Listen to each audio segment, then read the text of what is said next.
একঘেয়ে চিকেন খেতে খেতে হাঁপিয়ে গেলে বানিয়ে ফেলুন চিকেন মালাই কোফতা। নিয়ে নিন দুটো চিকেন ব্রেস্ট, রসুন, পেঁয়াজ, কাঁচা লঙ্কা, আলু সেদ্ধ সব কিছুকে মিক্সারে জল না দিয়ে খুব ভালো করে এরম পেস্ট করে নিন।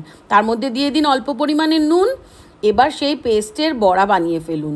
ছোট ছোট বড়া বানিয়ে কড়াইতে তেল দিয়ে সেগুলো ভেজে তুলে রাখুন।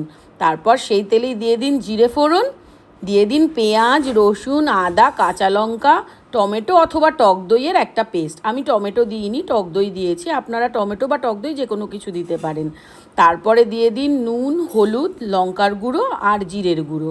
এবার মশলাটাকে খুব ভালো করে কষতে দিন।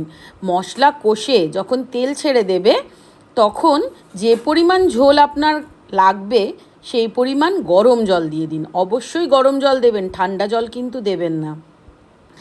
এরপর ঝোল যখন টকবক করে ফুটে উঠবে তখন ঝোলের মধ্যে ওই ভেজে রাখা কোফতাগুলো দিয়ে ঝোলটাকে আবার একটু ফুটিয়ে নিন। ব্যাস তৈরি আমাদের চিকেন মালাই কোফতা। এটা রুটি, পরোটা, লুচি সব কিছু দিয়েই জাস্ট দুর্দান্ত লাগে।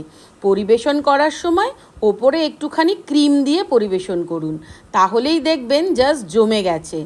রুটি, পরোটা আপনি না, ভাত দিয়ে এটা যাবে না, তবে পোলাও দিয়ে যেতে পারে।